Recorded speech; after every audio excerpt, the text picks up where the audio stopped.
The first question is from Nick Selb. I don't know about marriage. Seems like a lot of cap. I don't know about kids either. Seems like more cap. Both seem like egotistical pursuits masquerading as something more noble. I do like the idea of doing amazing things with awesome people. Materialism, vibes, drugs, the good ones of course. Cars, tranquility, and women. Am I tripping? I don't know. Family just seems average. And I have a good family. It just seems like people to call if you're, I don't know, just ranting. It's early in the morning and I'm horny. Here's my opinion on that. Okay, when it comes to marriage, I do believe in marriage. I believe in the idea of marriage. I do believe in, that level of commitment. Now, I understand why some people don't agree with the idea of marriage and having a family and all of that. And I think that everyone is entitled to their own desires. Now, with me personally, the reason why I am, a firm believer in marriage is because I grew up in a two-parent household. I was fortunate enough, and, I'm very thankful to have grown up in a situation where I had both parents available to me at all times. And, obviously that's because they're married. Now, my parents got married at pretty young ages. My dad was 21 when he got married, so he was my age. And my mom was like 25, I think. So, they got married at a young age and they've been together for 30 plus years now. And they're still going very strong. So, obviously when you grow up in that situation and you see that type of connection and you see them overcome any and all obstacles together, of course you're going to believe in the idea of marriage. But then again, you say that you have a good family and you don't believe in that. So what I think, here's my 2 cents. I think that you have curiosities about those other things. And, it's interesting that you said, marriage and things like that are egotistical pursuits. And yet you talk about materialism, vibes, drugs, cars, tranquility, and women. And I'm not here to bash your desires. Like I said, everyone is entitled to their own. But you have to really think about that. Think about what you said there. There's nothing deep and meaningful about those things that you listed. Truth be told, there's nothing deep and meaningful about life itself, about anything in life. Okay, there is no inherent meaning in life. The meaning of life is to give life meaning. And I know I'm kind of on a tangent here, but basically what I'm saying is that you are entitled to your desires, you're entitled to your beliefs, but ask yourself why you believe that. And actually, now that I think about it, I do kind of agree with what you said about marriage and having kids being egotistical pursuits, masquerading as things that are more noble, because of course in marriage, you kind of do want to do what benefits you in a sense, and the same with having kids. You want to see your legacy live on through your kids. But at the same time, I don't think that that's a bad thing. It may be egotistical, but that doesn't make it bad because you're trying to build something that will outlive you. And while the underlying intention may be egotistical in nature, I think the result can be noble. The next dilemma is from Lil Dookie Stain. This has been on my mind right now. Ever since I was little, whenever someone would pick on me or hurt my feelings, it would always result in me fighting them. Whenever my parents found out about it, I would always get whooped then grounded for a few days. So as I grew up, I started to hit people less and less over petty things like name calling and stuff.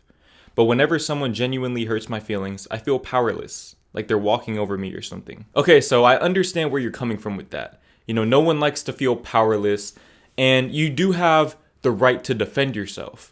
My philosophy is that you should never fight somebody over words. Doesn't matter what they say, because you will be in the wrong in that situation. Especially once you're an adult, you're going to jail for that.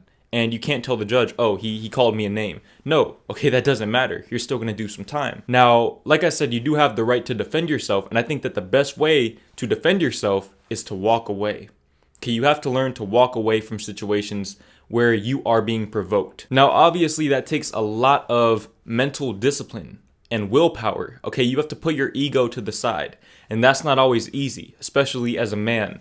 Okay, you don't want to be seen as weak or whatever. But at the end of the day, what takes more strength? Okay, doing what you know is best for you or responding to a situation in the way that you're expected to respond. When I was a kid, believe it or not, I had a very hot temper. And, I'm glad that over time I've mellowed out to the extent that, I don't fight anymore. I never fight anymore because I just walk away. I know how to remove myself from situations where I'm being provoked. And if you feel like you're around people that are putting you in that situation a lot, then you should remove those people from your life as much as you possibly can. Or, you need to talk to them. You need to put them in check.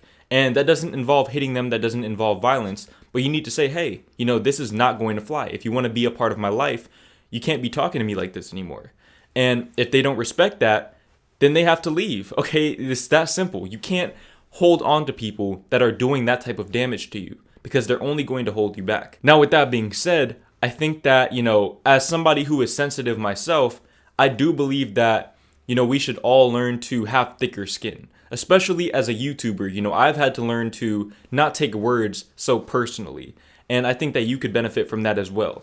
Okay, everyone can benefit from that. Don't let someone else's words change your perception of yourself. The reason why somebody's words might bother you is because they're telling you what you already believe about yourself. And that's the only reason why it bothers you. Imagine if you were wearing a white shirt and you're walking down the street and somebody comes up to you and says, hey, I hate that red shirt that you're wearing.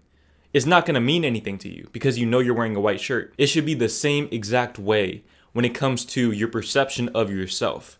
Okay, don't let somebody's words affect your perception of yourself. And if you feel like somebody's words do bring negative emotions out of you, the chances are you already had that self-perception. Okay, you already believed what they said before they said it. And they're just exposing that and giving you a chance to work on yourself. The next dilemma is from Deleted User. I'm feeling lonely these last days, romantically lonely.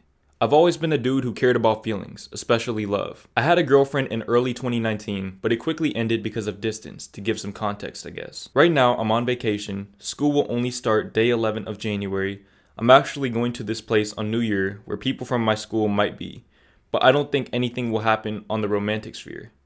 My plan was very simple. Improve myself these holidays, meditate more, study, do stuff I enjoy doing, and do nofap. Right now, day 10. And when school started, I'd be different. NoFap alone affects me a lot since previous streaks, and I already feel pretty different. I guess this is more to vent than anything. Okay, so I completely understand how you feel in terms of being romantically lonely. I'm in a relationship now, but I was single for the better part of 20 years. So, I understand where you're coming from. I know what it's like to feel alone and to feel like nobody wants you. Here's my thing about love. I think that, love does exist. I mean, I don't think that should even be much of a debate.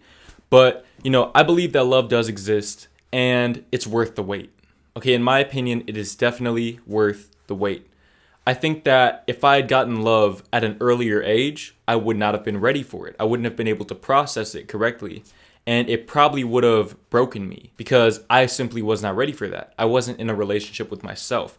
And it sounds to me like you are in the beginning stages of a relationship with yourself. And that is usually when a relationship from outside of yourself will enter your life. Okay, that's when you'll find that partner that's in tune with you because you are in tune with yourself and you're attracting that. You're manifesting that from outside of yourself. And you're also going to be more aware of the people that are in tune with you. So you're getting more opportunities and you're becoming more observant of those opportunities to be loved and to love somebody else. Now, the key is for you, this was posted on Christmas Day 2020, so it's been a few months. I don't know what your situation is now, but keep doing what you're doing, okay? Keep working on yourself. And that goes to anybody else out there who feels like they're lonely. Take all that love that you want to give to somebody else and give it to yourself instead. Do everything that you would want to do with a partner, but do it by yourself. And when you do find a partner that's in tune with you and also in tune with themselves and naturally has the connection with you, you guys can enjoy doing those activities together. The next dilemma is from Bryce is Fruity. I'm talking to this girl right now and we both like each other and I want to ask her out. But I'm nervous because she's always dated girls and she said she's being attracted to guys more and wants to try it out. And I don't want to push it by asking her out and making her feel pressured to do it because she said she wasn't fully sure on what she wanted and she wants to take it slow. That's a pretty interesting situation to be in. I'm not sure I have an answer for that one, if I'm being honest with you. I mean, if she likes girls, then, I don't really know what to tell you with that. If she's bisexual, that's different. Okay, if she's bisexual, then definitely, you do have a chance. But at the same time, like you said, don't try to pressure her into doing something that she's not comfortable with. Because she might be curious about it for the moment, but maybe she'll realize later on down the line that she doesn't actually like guys. And, at that point, she might cut the relationship off, or she might stay in the relationship but be miserable. And you don't want that. You know, you want to be with somebody who's going to appreciate you for who you are.